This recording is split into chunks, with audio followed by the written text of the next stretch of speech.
तो we'll start with first example. अभी आपको बोला है the volume of an air bubble becomes 3 times as it rises from bottom of a lake to its surface. तो हमारे पास एक लेक है, मान लो ये लेक है, और बॉटम से सरफेस पे जब बबल जाएगा तो उसका volume it will become 3 times. तो नीचे अगर v है तो ऊपर 3v हो. मैं मान लेता हूँ ये पॉइंट 1 है, ये पॉइंट 2. जस्ट रेफरेंस के लिए हमने पॉइंट लेके रखे हैं. Assuming atmospheric pressure to be 75 centimeter of Hg. तो पहले atmospheric pressure को निकाल देता हूँ. How do you find out pressure? H rho g. Okay, and H for mercury column is this M and this is N. क्योंकि barometer जब आप use करते हो मर्क्यूरी बैरोमीटर तो उसमें जो मर्क्यूरी का हाइट होता है that is this HM. Okay, then ये 75 सेंटीमीटर दिया है आपको, तो मीटर में कन्वर्ट कर लिया. जी की वैल्यू मैं फिलहाल सब्स्टिट्यूट नहीं कर रहा हूँ, और मर्क्यूरी के लिए 13.6 ग्राम पर सेंटीमीटर क्यूब. तो एक काम करेंगे, will not convert into metre now, centimetre में रहने देंगे हम लोग. तो ये हमको पता है एटमॉस्फेरिक प्रेशर, राइट. आपको डेप्थ पूछा है, आपको लेक का डेप्थ पूछा है, लेट अस से डी या जो भी बोल रहे हैं. तो मैंने आपको कल बताया था that PV is constant, तो P1 equal to P2 V2. Pressure at point 1, यहाँ पे प्रेशर क्या आएगा, इस पॉइंट 1 के ऊपर क्या है, ये लिक्विड का कॉलम है. तो प्रेशर कैसे निकालते हैं हम लोग, उस लिक्विड के उस पॉइंट के ऊपर कितना लिक्विड है और उसके ऊपर क्या है, उसके ऊपर एटमॉस्फेयर है. तो P1 मतलब आएगा आपका एटमॉस्फेरिक प्रेशर प्लस डी रो जी. ये रो मतलब वाटर का, लिक्विड कॉलम है यहाँ पे, into V1 is V. P2 मतलब सेकंड पॉइंट पे सिर्फ एटमॉस्फेरिक प्रेशर है P0. V2 is 3 times of V. तो V और V कैंसिल हो गया. तो ये सॉल्व करोगे तो D rho G will be 3P0 minus P0. तो D इक्वल टू ये 2P0 आ गया अपॉन रो G, और P0 आपने ऑलरेडी फाइंड करके रखा है 75 into G into 13.6 upon rho of water. Ro of water is how much in gram? ये आपको पता होना चाहिए. Density of water is 1/10 density of mercury. So density of water is 1/10 of mercury. तो मैंने एक्चुअली यहाँ पे सब्स्टिट्यूट नहीं भी किया था तो ठीक था, but anyways, तो this is nothing but 13.6 upon 10. तो 13.6 by 10 और G as it is cancel and cancel. 10 ऊपर जाएगा. 150 into 10 is 1500 centimeter, that is 15 meter. So this is how you find out depth of the lake. Okay, so let's do next question. This question is again very simple, क्योंकि यहाँ पे basically आपको बोला है कि एक YouTube है, उसमें एक आर्म में ग्लिसरीन है, एक में ऑयल है. ग्लिसरीन का हाइट 10 सेंटीमीटर है, ऑयल का हाइट h को फाइंड करना है हमको. तो ऐसे क्वेश्चन को सॉल्व करने के लिए हमको करना क्या होता है, हमको, क्योंकि ये मर्क्यूरी है, दिस इज मर्क्यूरी, तो सबसे पहले जहाँ से ग्लिसरीन स्टार्ट हो रहा है वहाँ पे एक स्ट्रेट लाइन ड्रॉ करो. मतलब ए और बी पॉइंट सेम लेवल पे है. अगर सेम लेवल पे है तो प्रेशर सेम होता है. Very basic physics. Pressure same है, लेकिन ए पे जो पॉइंट पे प्रेशर होगा वो ग्लिसरीन प्लस ग्लिसरीन के ऊपर क्या, एटमॉस्फेयर. तो pressure at A is pressure due to glycerine plus atmospheric pressure P0, और pressure at B is pressure due to mercury. तो ये मर्क्यूरी का हाइट कितना आएगा, 10 माइनस H, क्योंकि इतना पूरा हाइट 10 दिया होगा. तो plus pressure due to oil and plus atmospheric pressure, ये तो हो गया कैंसिल. इंटेंशनली मैं दोनों साइड पे एटमॉस्फेरिक प्रेशर लिख के कैंसिल कर रहा हूँ, क्योंकि ऐसे कुछ क्वेश्चंस होते हैं जिसमें सब डायरेक्ट नहीं होता है. सपोज यहाँ पे मल्टीप्लिकेटिव फैक्टर आ गया तो क्या करोगे. तो in that case you need to make sure कि गलती नहीं होनी चाहिए कैलकुलेशन में, इसलिए हर बार लिखना पड़ेगा वो, right. Pressure due to glycerine आपको पता है, height of glycerine rho of glycerine and G. Pressure due to mercury is height of mercury column, density of mercury column into G. And oil के लिए भी वही, height of oil column, density of oil and G common निकाल के cancel हो जाएगा. Hg row G, HM height of mercury column हमने लिखा है 10 minus H, so that is 10 minus H, और mercury का डेंसिटी 13.6 है. Okay, plus height of oil column is h जो फाइंड करना है, डेंसिटी ऑफ ऑयल आपको दिया है 0.8, g कैंसिल हो गया, और हाइट ऑफ ग्लिसरीन भी आपके पास है 10, और डेंसिटी ऑफ ग्लिसरीन भी आपके पास है दैट इज 1.3 क्वेश्चन में दिया हुआ है। You will have to just simplify, इसको सॉल्व करना पड़ेगा and you will get h required answer, जो भी आएगा आपका आंसर। कैलकुलेशन पार्ट आपको करना पड़ेगा। अगर okay I can make it simple कैसे करते हैं, let's see. 13 10 into 13.6 is 136 minus 13.6 h, 13.6 h है यहाँ पे, 13.6 h प्लस 0.8 h। अब रफ कैलकुलेशन कैसे करते हो ये सीख लो, काम में आएगा आपको। फर्स्ट ऑफ ऑल ये 136 में से 13 आप सब्ट्रैक्ट कर सकते हो, तो I keep it for the last page. 13.6 में से 0.8 गया, 12.8 विद नेगेटिव साइन। अब जिससे आपको ये शिफ्ट करना है, तो 12.8 h 136 में से 13 गया 123। जब मैं 123 को अगर 12.8 से डिवाइड करता हूँ तो 10 से छोटा आंसर आएगा, क्योंकि अगर 128 बाई 12.8 होता तो 10 आता, ऊपर 123 है तो 9.6। तो यहाँ पे आपको एग्जैक्ट कैलकुलेशन करने की जरूरत ही नहीं है, क्योंकि आपको जो नंबर देखने हैं। अगर 128 बाई 12.8 आएगा तो आंसर विल बी 10।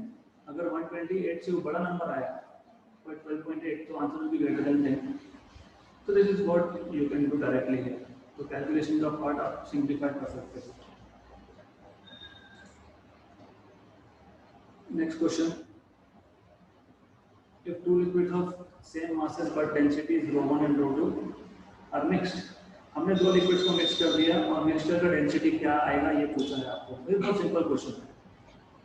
दो लिक्विड को मिक्स कर रहे हो, डेंसिटी का आपको मिक्सचर चाहिए, तो डेंसिटी का सिर्फ डेफिनेशन बताना चाहिए, total mass upon total volume.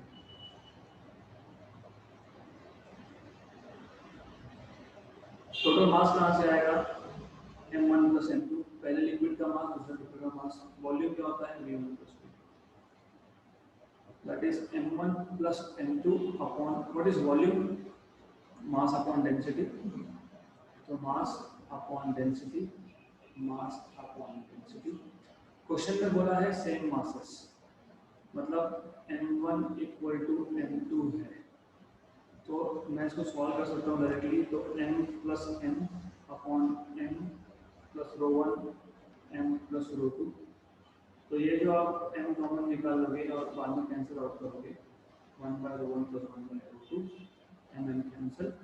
तो ये density of mixture after simplifying it will turn out to be 2 times of ρ1 ρ2 upon ρ1 plus ρ2।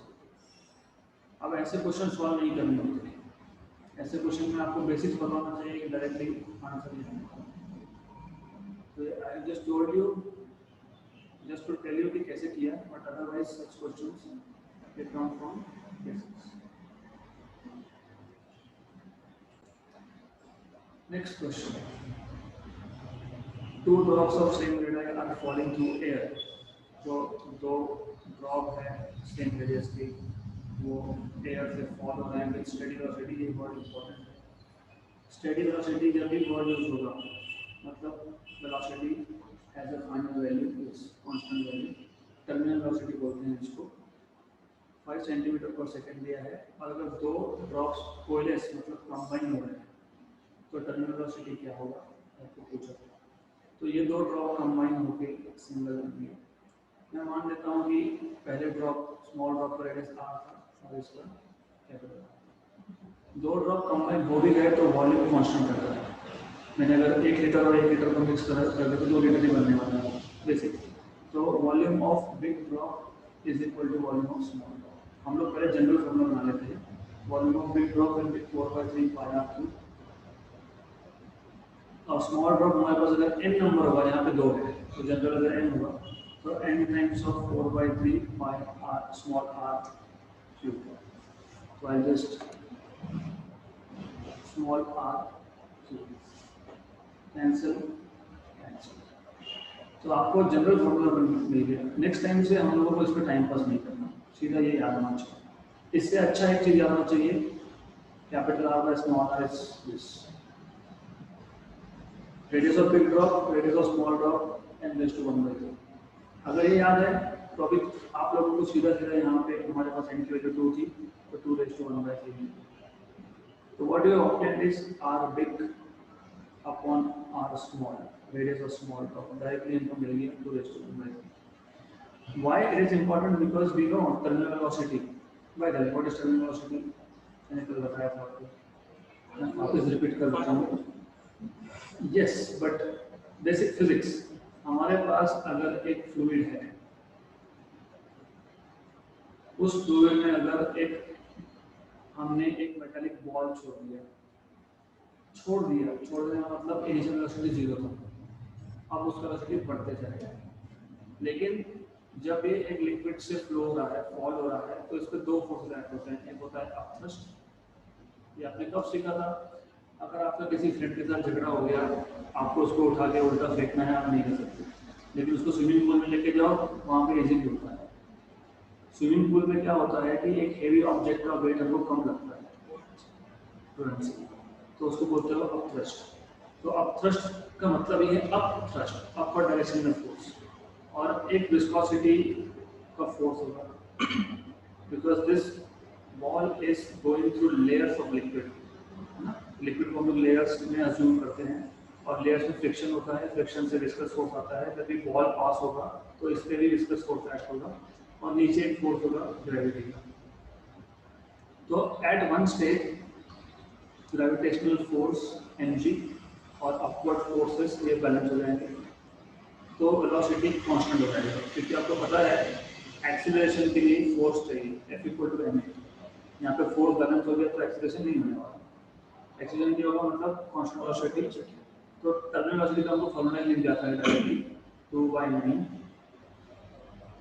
r²g. Important ये है कि रो मतलब जो बॉल है, जो ऑब्जेक्ट है, उसका डेंसिटी, और सिग्मा मतलब लिक्विड का density upon coefficient of viscosity of fluid, जिस लिक्विड से वो बॉल. हमारे केस में लिक्विड का ड्रॉप ये बॉल है, और एयर जो है वो फ्लूइड है, राइट? तो in any case 2/9 g rho sigma eta सब कांस्टेंट, मतलब terminal velocity is proportional to just radius. तो v2/v1 इज r2/r1 का स्क्वायर, और r2/r1 हमारे पास capital R by small r मतलब 2:1/3 ऑलरेडी, तो ये आ गया 2:1/3 का स्क्वायर. मतलब v2 = 2 का स्क्वायर 4 और 4 का cube root into v1.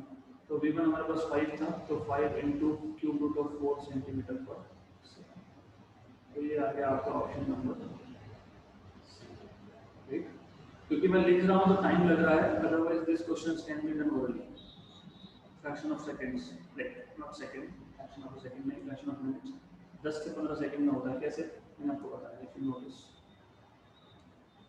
r/r 2:1/3 पता था, terminal velocity proportional to r² पता था, मतलब v2/v1 क्या होगा? r2/r1 raise to square. r2/r1 क्या था? 2:1/3 का स्क्वायर, मतलब 4:1/3 आ गया, और v2/v1 था, तो v1 को मैं राइट हैंड साइड में लेके मल्टीप्लाई कर दिया. पता.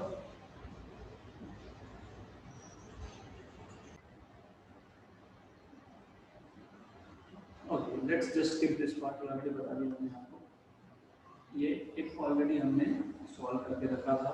तो what I will do is I will just hit delete button.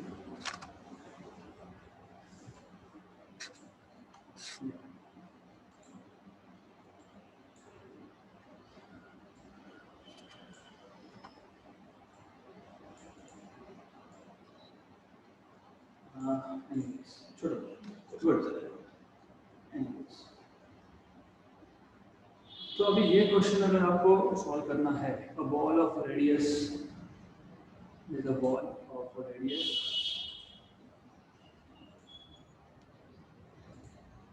let me take a small break, just paste it here. Good, now it is much better instead of deleting things. हमारे पास एक ball है जिसका radius small r है और density rho है, it is falling freely under gravity through distance h। तो ये यहाँ से तक यहाँ तक का डिस्टेंस h आपको बताया गया है। बिफोर एंटरिंग वाटर मतलब पहले एयर में फ्री फॉल है, मतलब एयर भी नहीं हुआ, फ्रिक्शन नहीं है, there is nothing vacuum. Velocity does not change even on entering water, water में एंटर होने के बाद भी इसका वेलोसिटी चेंज नहीं होगा। विस्कोसिटी अगर ईटा दिया है आपको वैल्यू पूछा है h। दो चीजें, पहला आपको विदाउट सॉल्विंग पता होना चाहिए कि v is equal to under root of 2g। अगर नहीं पता तो अभी सीख लो कि कैसे करते हो, क्योंकि एनामेटिक्स का equation v square equal to u square plus 2as v square equal to 0, क्योंकि इनिशियल वेलोसिटी 0 है, हमने बॉल को रिलीज किया, अपनी वेलोसिटी नहीं थी। 2a मतलब g, नीचे हमने आप कोई चीज तो गिरेगी नहीं, मैंने कुछ ड्रॉप भी कर दिया तो ग्रेविटी की वजह से गिरेगा, तो वो a is because of g gravitational force, s is h। तो ये सॉल्व करके आपको डायरेक्टली मिल जाएगा। दूसरा, जब बॉल लिक्विड के अंदर है तो मैंने ऑलरेडी बताया कि टर्मिनल वेलोसिटी हमको पता है, तो दिस इज इक्वेशन 1, ये टर्मिनल इज 2/9, अभी बताया था r2g, rho is density of ball minus sigma, but sigma यहाँ पे 1, q1 वाटर है ना, water upon eta. According to given question 1 equal to 2 बोला है आपको, तो आप क्या करोगे, under root of 2g h is equal to 2/9 r2g rho minus 1 upon eta. Okay right, then square कर लो तो 2gh 4/81 r raised to 4g square rho minus 1/eta इसका होल स्क्वायर। तो एक g गया, जस्ट 1 का और ये 2 का, तो 2/81 r raised to 4 rho minus 1/eta का square into g। Option number, questions they are simple. Option number C, sorry, option number C, 2/81, 2/81. Okay, so it's that simple.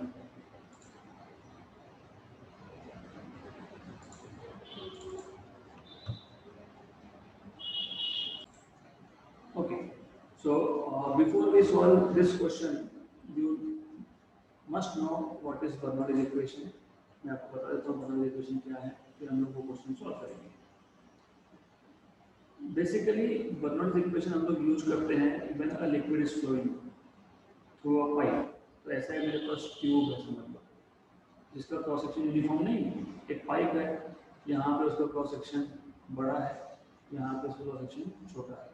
ये रियल लाइफ सिचुएशन है, हमारे घर में भी जो पाइपलाइंस होते हैं, कौन से पीवीसी और मेटालिक नहीं, उनका फिक्स होता है। ये जो आप रबर पाइप यूज करते हो बहुत बार एयर कूलर भरने के लिए, रबर पाइप, तो कई बार बेंड हो जाता है, वो बेंड हो जाता है मतलब प्रोसेस एरिया कम हो जाता है। मैं मान लेता हूँ ये पॉइंट 1 है, ये पॉइंट 2, इसका area of cross section A1 है और velocity of fluid is V1, यहाँ पे A2 और V2। तो सबसे पहले कंटिन्यूटी इक्वेशन को बताता है A1 V1 equal to A2, the product of area of cross section into velocity is constant. दूसरा, रियल लाइफ में ऐसा भी होता है कि ये जो क्रॉस सेक्शन है इसका ग्राउंड से हाइट h2 है और इसका जो है h1। क्यों? क्योंकि हाइट डिसाइड करेगा पोटेंशियल एनर्जी mgh, राइट, और v डिसाइड करता है काइनेटिक एनर्जी। तो बर्नौलीज इक्वेशन को क्या बोलता है कि अब इस पाइप में कोई भी दो पॉइंट है, जैसे मैं 1 और 2 लिया, वहां पे sum of pressure, kinetic energy per unit volume, अभी kinetic energy per unit volume मतलब क्या, half mv² upon volume, plus potential energy per unit volume मतलब क्या, mgh upon volume. This is constant, ये कांस्टेंट है एट एनी पॉइंट। इसका मतलब just pressure, this is pressure.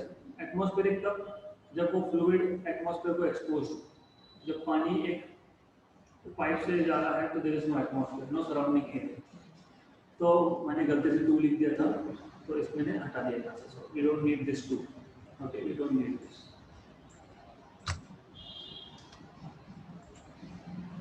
So we just have to write this. अब ये हो गया आपका p plus half rho v square, m upon v is rho, m upon v is again rho g h constant. अगर मैं इसको 0.1 और 0.2 पे अप्लाई करता हूँ तो मैं लिख सकता हूँ p1 प्लस हाफ रो v1 स्क्वायर प्लस रो g h1, p2 plus half रो v2 स्क्वायर प्लस रो g h2।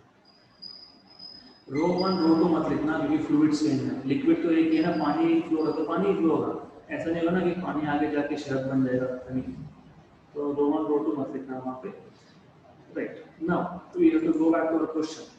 अब हमारे पास इस क्वेश्चन में हम लोग बर्नौलीज प्रिंसिपल कैसे अप्लाई करेंगे। आपको बोला है the sniper Fyers a rifle bullet into a gasoline tank. हमारे पास एक टैंक है जिसमें गैसोलीन है।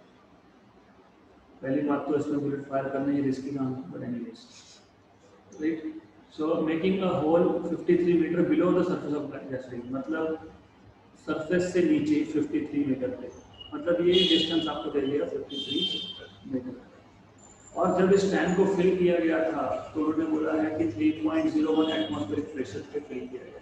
तो दिस प्रेशर हियर इज, मैं इसको पॉइंट मान लो, आप बी मान लो रेफरेंस, और इसको ए मान लो, तो फिर इसको 0.2 भी बोल सकते हो, एनीवे इसको सी मान लेता हूँ, उसको बी मानता हूँ, गुड। तो यहाँ पे जो प्रेशर होगा बी पॉइंट पे, that is 3.1 atmospheric pressure, okay, मतलब 3.1 p0, राइट। जो गैसोलीन है उसका डेंसिटी आपको दिया हुआ है 660 kg पर मीटर क्यूब, राइट। अब वेलोसिटी विद व्हिच गैसोलीन कौन सा होगा, मैंने बुलेट मार किया तो गैसोलीन तो बाहर आने वाला है। ये होल का डिस्टेंस है HA, HC क्योंकि सी पॉइंट बोला है, और इस लेवल का डिस्टेंस है आपका H। C point is at height HC and D point is at height HB, simple, right. हमको क्या करना है, हमको सिर्फ यहाँ पे बर्नौलीज थ्योरम अप्लाई करना है, बट अंडर वन कंडीशन। हमको पता है C जो होल है उसका एरिया, इसको मैं लिख देता हूँ इन अरोवेट area of C, area of hole at C is very very less than area of this whole thing B। ये होता है इसमें।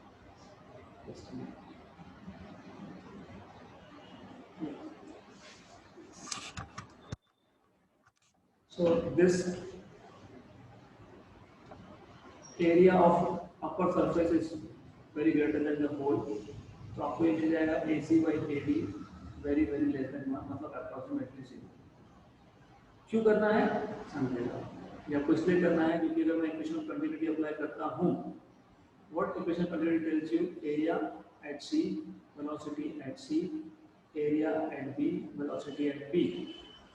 मुझे क्या चाहिए, मुझे चाहिए ये जो it is as good as saying कि आपके पास घर पे एक 2000 लीटर का टैंक है, नीचे का आपने छोटा सा नल लगा दिया, तो डेफिनेटली ये वाटर का लेवल जो है ऊपर के सरफेस का वो कम होगा, लेकिन उसका वेलोसिटी बहुत कम होता है।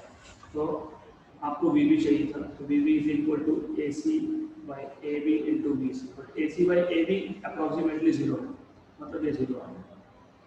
अब आप बर्नौलीज प्रिंसिपल अप्लाई कर दो पॉइंट C और पॉइंट B पे, राइट। तो क्या करोगे, PC C plus half row VC square plus row G HC, PV plus half row VB square plus row G HP।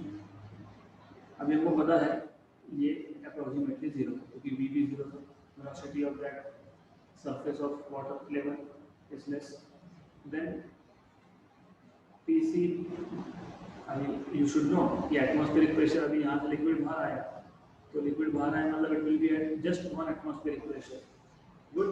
so you have to simplify accordingly, तो PV minus PC, so PC को मैं वहाँ ले गया, अच्छा, plus रो G HB और ये HC, मैंने इस टर्म को भी शिफ्ट कर दिया राइट हैंड साइड पे, ओके। सिर्फ लेफ्ट हैंड साइड बचा गया दिस मच, तो half rho BC square, right. ये आपके पास है वैल्यू 3.10 एटमॉस्फेयर, ये 1 एटमॉस्फेयर, तो 3.1 atmospheric pressure minus 1 atmospheric pressure rho g. आपको ये पता है एच बी माइनस एच से कितना है 53, हाफ रो BC स्क्वायर। ये जो एटमॉस्फेरिक प्रेशर आपने लिखा है 3.1 माइनस 1 मतलब 2, वो आप सिंप्लीफाई कर सकते हो 2.1 atmosphere. What is 1 atmosphere in pascal, वो आपको लिखना पड़ेगा 1.01 into 10 power 5। ये चीजें आपको हमेशा याद होनी चाहिए, you can not afford to forget such things, right. In any case, तो you have this equation here, ये जो इक्वेशन है आपके पास यहाँ पे,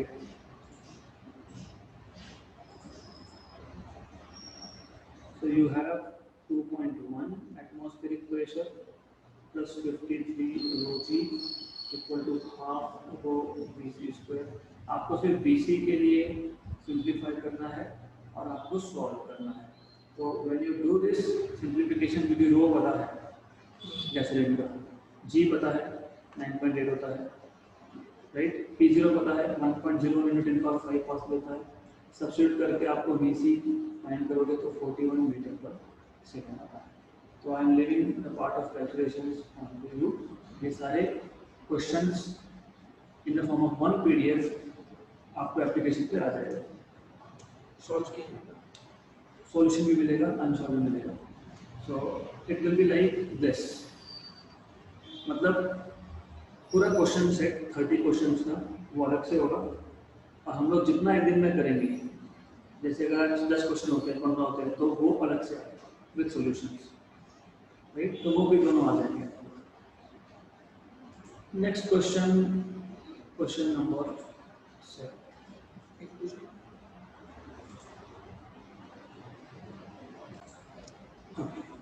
7th question, if pressure at half the depth of a lake is equal to 2/3 pressure at the bottom on the lake, then what is the depth of lake?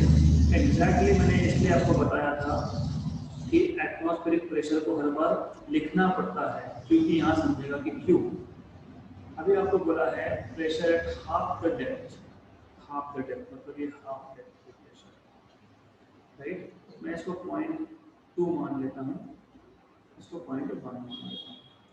तो यहाँ जो height आएगा, लेट अस से something, तो ये d/2 direct लिखता हूँ मैं, बेटर हाफ द डेप्थ हो गया, और ये जो आ गया ये कैपिटल, और इस पॉइंट को मैं यहाँ पे बॉटम पे लेगा। क्वेश्चन के अकॉर्डिंग क्या बोला है, the pressure at half the depth is equal to 2/3 at the bottom. तो pressure at half the depth P2 is 2/3 that of bottom।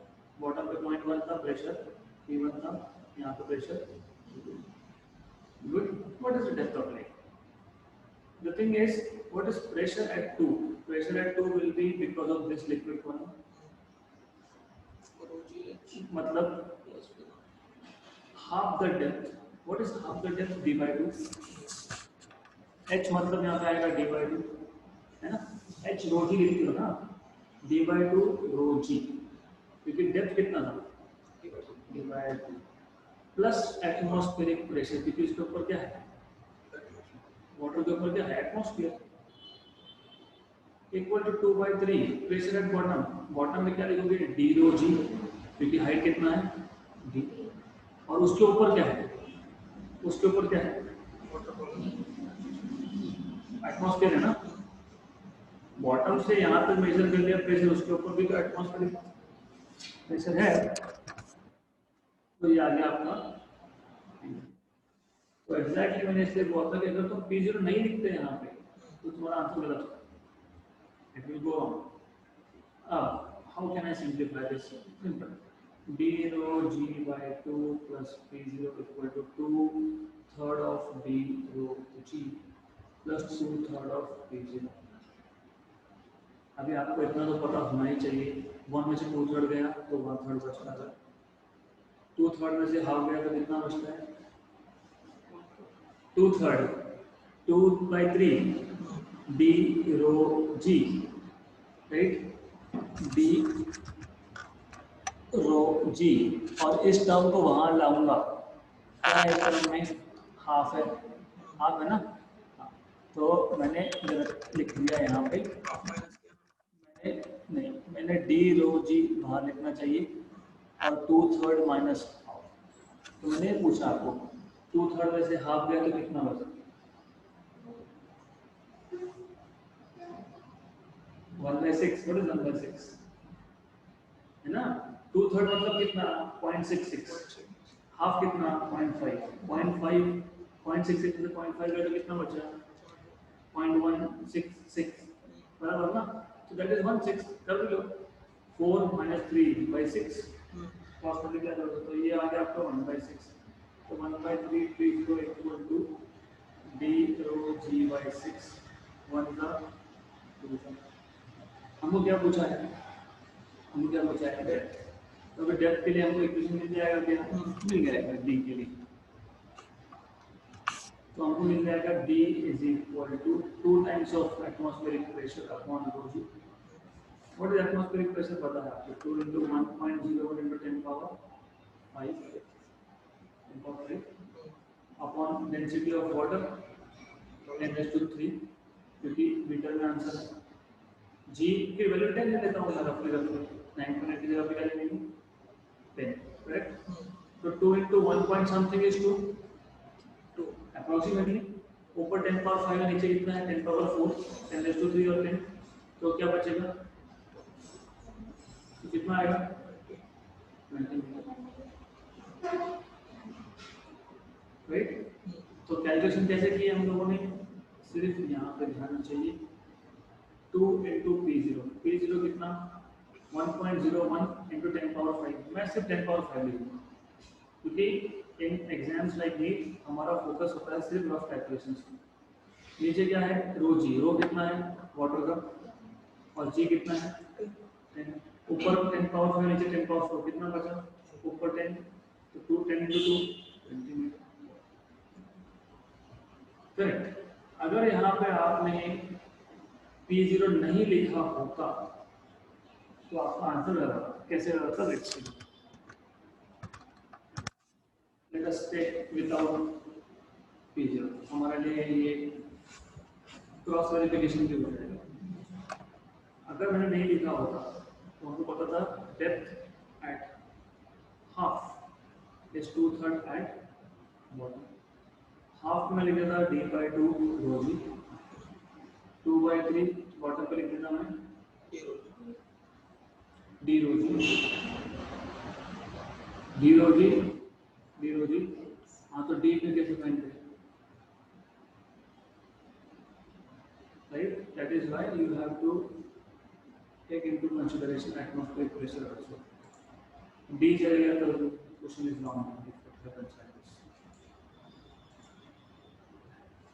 Next question, the work done in blowing a soap bubble of surface tension 0.06 Newton per meter from 2 centimeter to 5 centimeter, मतलब हमारे पास एक bubble था R1 = 2 centimetre, हमको उसका radius बढ़ाना है, मतलब work done करना पड़ेगा, अपने आप किसी भी चीज़ का वॉल्यूम नहीं बढ़ता, तो वो वर्क डन कितना वो पूछा है आपको, सरफेस टेंशन आपको दिया, आपको थ्योरी में एक टॉपिक था relation between surface energy and surface tension, तो what was that relation, surface energy मतलब work done is tension times of change in surface area, ऐसा था dw = t dA, हमको फाइंड dw करना है,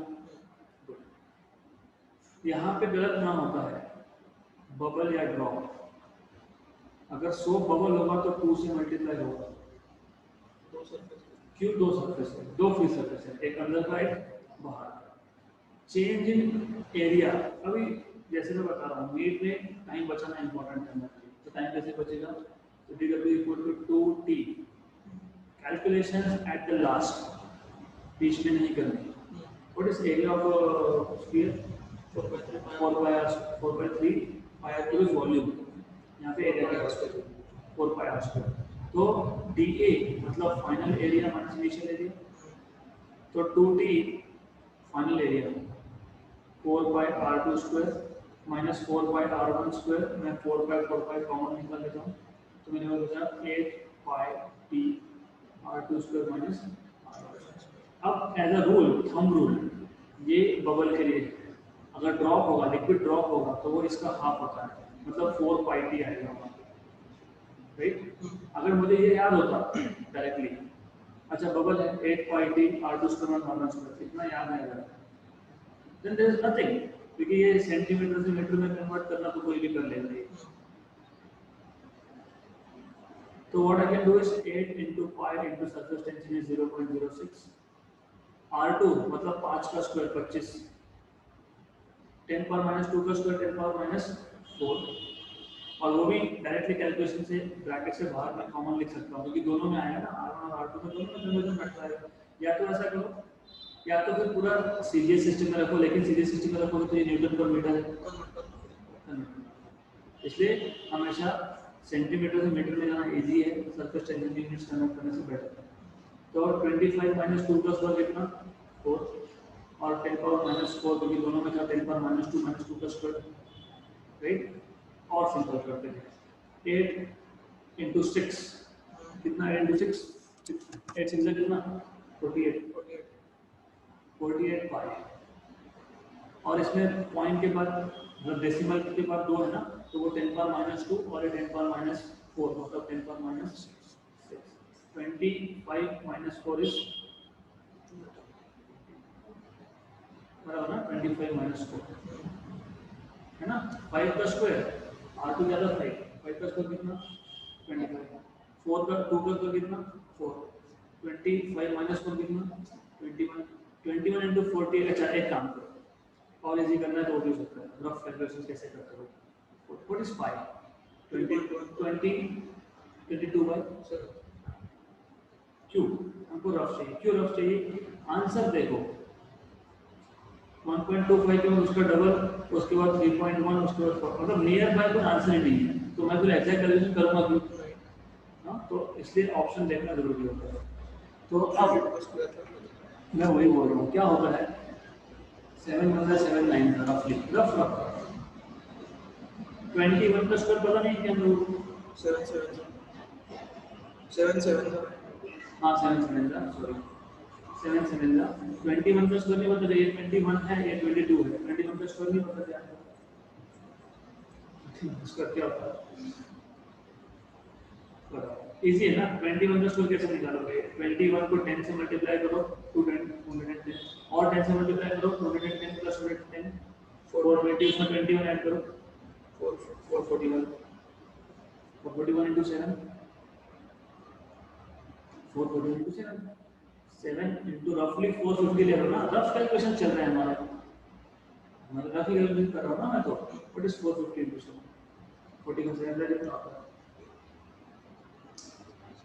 जहाँ जाता है time calculations, your brain should work like a computer, क्यों नहीं होता कैलकुलेटर की आदत पड़ गई, क्यों नहीं होता लॉक टेबल की आदत पड़ गई, क्या कर रहे हो 11 12 में लॉक टेबल, घर पे हो तो क्या कर रहे हो मोबाइल फोन्स, इसलिए प्रॉब्लम है नीट का, इसलिए सॉल्व नहीं होता, दैट इज द रीजन, क्योंकि तुम्हें यहाँ पर रफ पता ही नहीं है, मैं तो ऐसे कर बता सकता हूँ तुमको, एग्जैक्ट कैसे करोगे, लुक हियर मैंने पहली गलती यहाँ पे की थी, एग्जैक्ट कैलकुलेशन करना है तो what mistake I made was पहली गलती, 48 22 by 7 21 10 power minus 6 1 the 3 22 into 3 is 66, 48 into 66, 48 into 66 को मैं लिख दूंगा 50 रफली, मैं रफ बोल रहा हूँ into 64, मुझे 64 का हाफ नहीं पता था, 320 पता है ना, तो into 50 क्या होगा, मतलब 3.2 into 10 power minus 3 होगा क्या, मतलब 3.2 मिली जूल होगा क्या?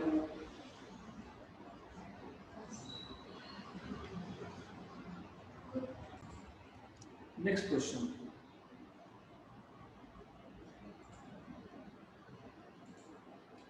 the flow of water from a tap of diameter 1.25 centimeter is 3 liter per minute. Coefficient of viscosity of water is. The nature of flow is. देखो ऐसा है, ये क्वेश्चन के लिए आपको एक फॉर्मूला लगेगा, वो आपका स्टेट बोर्ड में कवर होता नहीं है, राइट? तो बेसिकली अगर आपको फ्लो का नेचर बताना है तो आपको रेनॉल्ड्स नंबर पता होना चाहिए. What is okay, so let me tell you this way. आपको स्टेडी फ्लो, और स्टेडी मतलब ये डिसिप्लिन फ्लो होता है बेसिकली, लैमिनार बोलते हैं उसको, और एक टर्बुलेंट फ्लो, इन दोनों का डिफरेंस पता होना चाहिए. मैं आपको बड़ा डिफरेंस बता देता हूँ. मैंने एक ट्यूब लिया, उसमें एक पॉइंट लिया 1 या फिर ए पॉइंट. इस ए पॉइंट में से जो भी लिक्विड का मॉलिक्यूल जाएगा इस पर्टिकुलर पॉइंट से, एक जाएगा तो दूसरा आएगा, फिर मतलब there will be an number of molecule, बहुत सारे मॉलिक्यूल्स इस ए पॉइंट से क्रॉस करने हैं. अगर हर एक मॉलिक्यूल का वेलोसिटी इस पॉइंट पे आने के बाद कांस्टेंट हो गया, सेम वैल्यू, सेम वैल्यू नहीं, जब भी यहाँ पे वो आएगा molecule, any molecule coming here, जैसे इस चौक से टर्न लेते वक्त हर एक का स्पीड 10 किलोमीटर पर आवर, तुम गए मैं गया, if she goes, if someone else goes, turn लेते वक्त 10 किलोमीटर पर आवर. तो इस पर्टिकुलर टर्निंग पे 10 किलोमीटर पर आवर. वैसे ही मैं बोल रहा हूँ, अगर ए पॉइंट पर आने के बाद कितने भी मॉलिक्यूल्स होंगे, पहला मॉलिक्यूल गया उसका भी ए पॉइंट पे स्पीड पे 10 मीटर पर सेकंड, दूसरा मॉलिक्यूल आया उसका भी स्पीड पे 10 मीटर पर सेकंड. तो मतलब पर्टिकुलर एक सेक्शन से जब लिक्विड फ्लो होता है और उस पर्टिकुलर सेक्शन में अगर स्पीड कांस्टेंट है, हो सकता है यहाँ पे दूसरा सेक्शन है, यहाँ पे स्पीड अलग हो, पॉसिबली यहाँ पे 20 मीटर पर सेकंड हो, लेकिन जितने भी मॉलिक्यूल्स क्रॉस होंगे सबका स्पीड सेम. इसको बोलते हैं स्टेडी डिसिप्लिन. फिर यहाँ पे और इसको हो जाए, depends on the cross section area, right? But the idea is कि एक तो स्पीड और एक डायरेक्शन ऑफ फ्लो सेम रहना चाहिए, क्योंकि हर एक पार्टिकल पैरेलली जा रहा है. टर्बुलेंट में क्या होता है? Nothing, randomness. कोई कहाँ जा रहा है, किसी भी स्पीड से जा रहा है, देयर इज नो डायरेक्शन, इसको बोलते हैं टर्बुलेंट फ्लो. ये कब होता है? जैसे एग्जाम्पल, गर्मी के दिन में नदी को आप देखोगे तो water is flowing very slowly, एक ऑर्डर है. अगर बाढ़ आ गई, लास्ट ईयर आई थी फ्लड में अगर आप देखोगे तो the water molecules are moving in any random direction, उसको बोलते हैं टर्बुलेंट फ्लो. अब हम कैसे बता सकते हैं ये टर्बुलेंट फ्लो है या ये टर्बुलेंट और अनस्टेडी? स्टेडी मतलब डिसिप्लिन, भी अनस्टेडी वही सेम है. टर्बुलेंट और अनस्टेडी से कैसा होता है कि स्टेडी से मतलब इसको बोलते हैं लैमिनार से, लैमिनार से टर्बुलेंट जाते वक्त सडनली तो नहीं होगा, इन बिटवीन स्टेप होगा. तो इन बिटवीन जो स्टेप होता है उस it is basically going from steady to laminar to turbulent, and in some textbook they say this is unsteady flow. मतलब the flow is now getting converted from laminar to, तो उस पे आने वाला है. तो अगर रेनॉल्ड्स नंबर हम लोग डिफाइन करते हैं, एक नंबर है रेनॉल्ड्स नंबर R, जो रेनॉल्ड्स पेन यूज करते हो वो उसी नाम से आया है, क्योंकि रेनॉल्ड्स नाम के साइंटिस्ट ने ये फ्लूइड मैकेनिक्स का स्टडी किया था. तो Reynolds has done a lot of study on this fluids. तो ये जो फ्लो है, अगर ये जो नंबर मैं बताऊंगा, इसका फॉर्मूला बताऊंगा, इसकी वैल्यू अगर 1000 से कम हो तो फ्लो इज स्टेडी मतलब लैमिनार. अगर 1000 से 2000 के बीच में हो तो flow is basically going from laminar to unsteady flow, right? और अगर 2000 से ज़्यादा आ गया तो कंप्लीटली रैंडम मतलब turbulent. Our task is to just find out whether the flow is turbulent or steady or unsteady. Good. So एक formula है. You should know this, that R is given by 4 rho Q, where Q is flow speed, 3-dimensional flow speed, upon pi diameter of tube into viscosity. Right? Q हमारे पास दिया है 3 litre पर minute. नहीं चलेगा, क्योंकि क्यों नहीं चलेगा, ऐसा सिस्टम नहीं है। तो तुमको पता होना चाहिए how do you convert from litre to metre cube, ये पता होना चाहिए।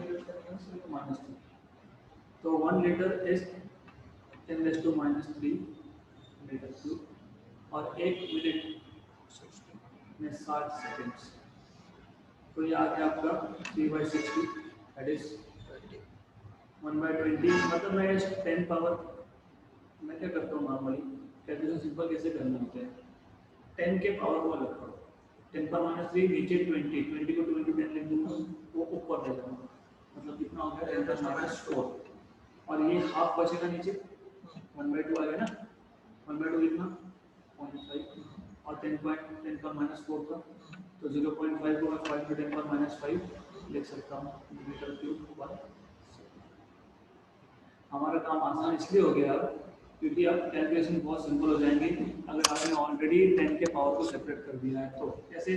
4 density of water 10⁻³ cube 5 × 10⁻⁵ upon pi, diameter कितना दिया था 1.25 सेंटीमीटर दिया था, तो 1.25 × 10⁻² इंटू 10⁻², बराबर है ना, सेंटीमीटर से मीटर में कन्वर्ट किया, इंटू 10⁻³ दिया है आपको coefficient of viscosity pascal second, theta 10⁻³ pascal second. ये थोड़ा सा भूल लिखना, मैं तो बीच में एक हाइफन डाला।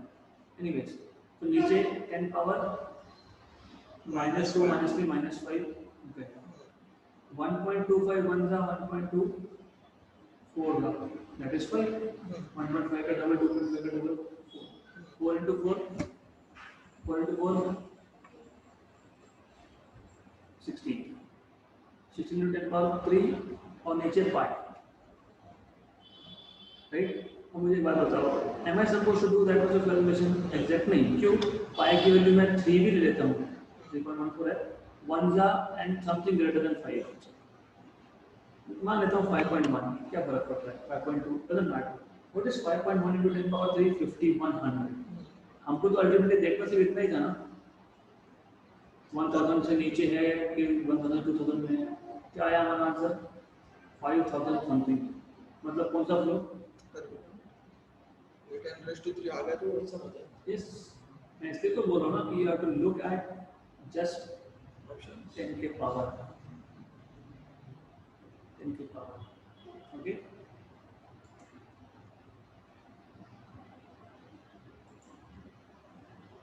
Next, 1000 small water drops of equal radii combine to form a big drop. What is this? जल्दी से बताओ, 2:1 जल्दी से बताओ। 2:1 n रेस टू क्या था?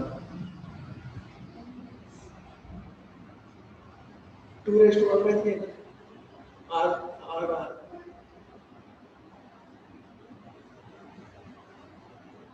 अच्छा, ऐसा कुछ आया था, याद है? तो बताना पड़ेगा। तो 1000 ड्रॉप मिलके एक बड़ा ड्रॉप बन गया, तो ratio of final surface energy to the definition पूछा है। एनीवेज कर देते हैं, मैं आपको बता देता हूँ, you just need to be little focused here. 4/3 pi big drop, 4/3 pi small, 4/3 pi 4/3 pi हो जाएगा, कैपिटल आर क्या आएगा, n raise to 1/3 times of, right. 1000 small drops of equal radii combine to form a big drop. The ratio of final surface energy to initial total initial is, final surface energy मतलब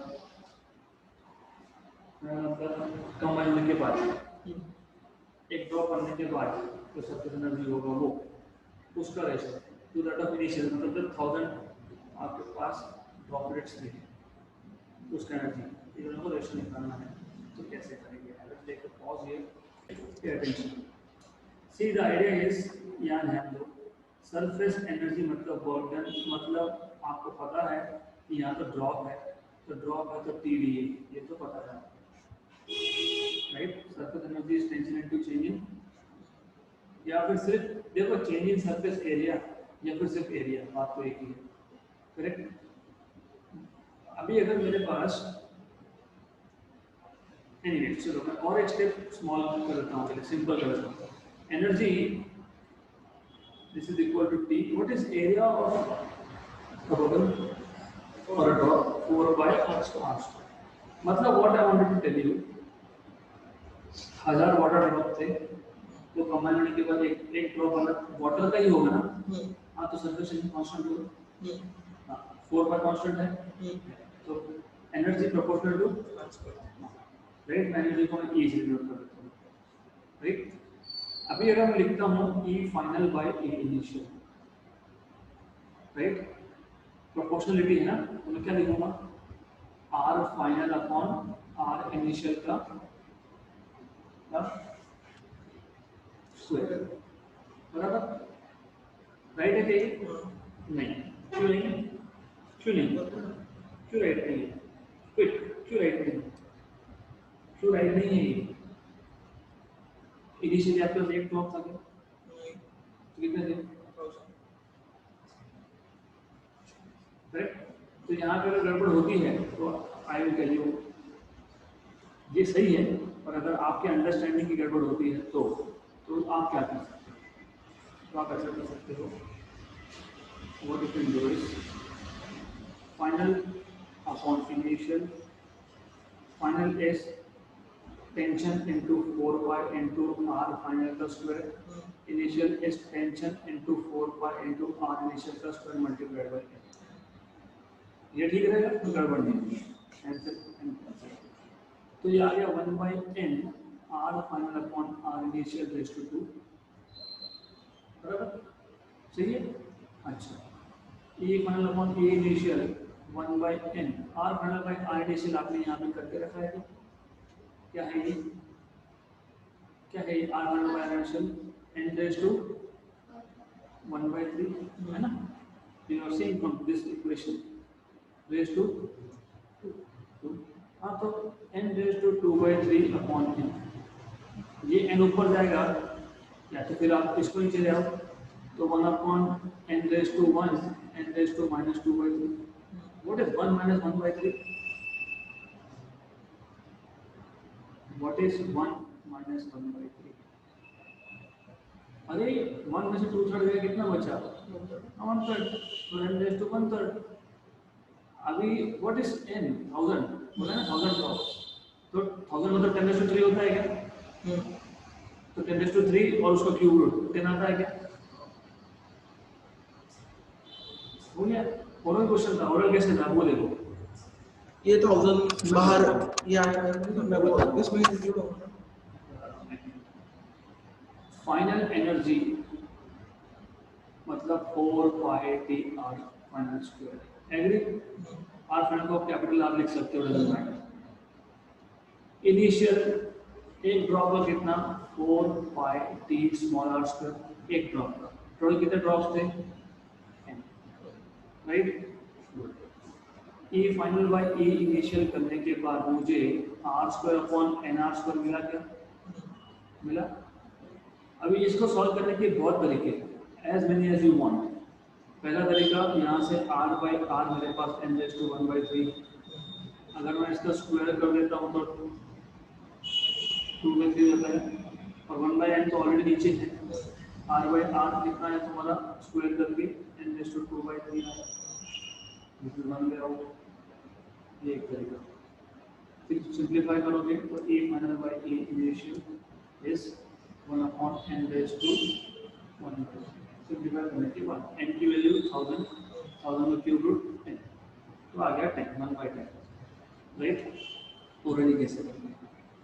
orally करने के लिए again I am saying you need to be focused on formulas. Okay, I'll tell you why you can do it orally and how you can do it orally. आपको सिर्फ इतना पता होना चाहिए था, final energy upon initial energy, मतलब energy is proportional to R square. इतना अगर पता है तो डायरेक्ट लिख सकता था मैं R final by R initial का स्क्वायर, लेकिन what I missed out is हमारे पास n मिस कर दिया। ये तो मुझे पता ही है ना, ये तो n रेज टू 1/3 तो मैंने पहले से करके ही रखा है। ये कैलकुलेशन दिमाग में चल रहा है क्वेश्चन पढ़ते पढ़ते। अच्छा n रेज टू 1/3 का स्क्वायर 2/3 नीचे एक और n आएगा भी 1000 मॉलिक्यूल से ऊपर 2/3 नीचे 1/3 नीचे लेके आया तो n raise to 1 into n raise to -2/3 एक में से मान लो टू कर दिया 1/3 बचा n रेज टू 1/3 नीचे है डिनोमिनेटर में n की वैल्यू 1000 n रेज टू 3 का क्यूब 10 तो फाइनल अमाउंट इनिशियल इज 10 और एक स्टेप आगे जाते हैं और एक स्टेप आगे मतलब क्या E final upon E initial directly formula याद रख लो हाँ 1000 मॉलिक्यूल्स की 10,000 किए तो जस्ट n की वैल्यू 8 किए तो क्या आएगा हो गया शॉर्टकट डायरेक्टली फॉर्मूला याद E final by initial is 1 upon n raised to 1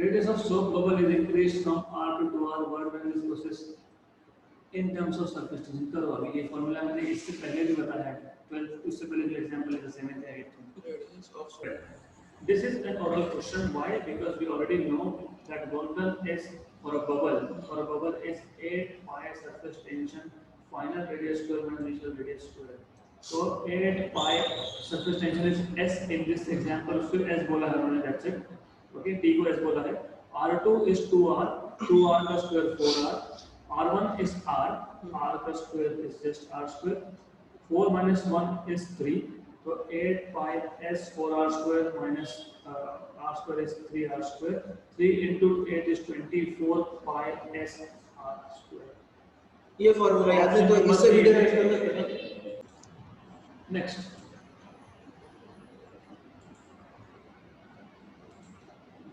water rises to a height h in a capillary at the surface of earth की सरफेस पे मैंने एक कैपिलरी ट्यूब लिया है कैपिलरी ट्यूब की order करना चाहिए दोनों साइड से ओपन होता है और जब अगर आप इसमें इसको लिक्विड में डिप कर रहे हो तो डिपेंडिंग ऑन लिक्विड अगर मर्क्यूरी होगा तो वो उसका हाइट बाहर के लेवल से कम होगा और अगर वाटर जैसा कुछ लिक्विड होगा वाटर या केरोसिन तो उसका हाइट बढ़ेगा।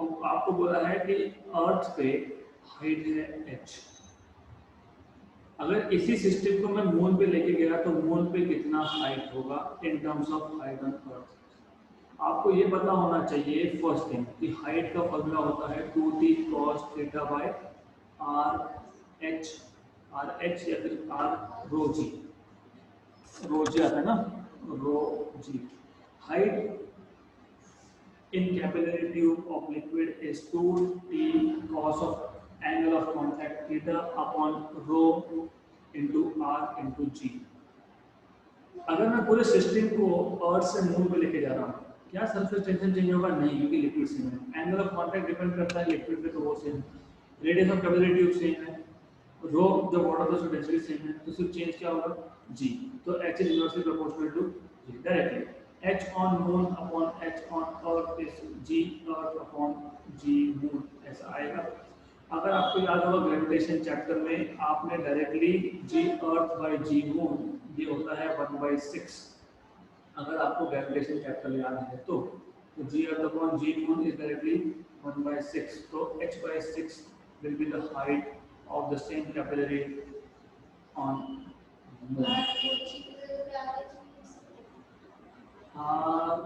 you have to pay attention inversely proportional है मतलब ये करेक्ट है ये गलत नहीं है गलत क्या है हमारा this you should know that earth's gravitational field is stronger than moon तो 6 times तो 1/6 नहीं होता वो ge upon g moon is 6 not 1/6 right तो height is 6 times of height on earth तो this is a common source of error इसलिए मैंने यहाँ पे पहले लिखा 1/6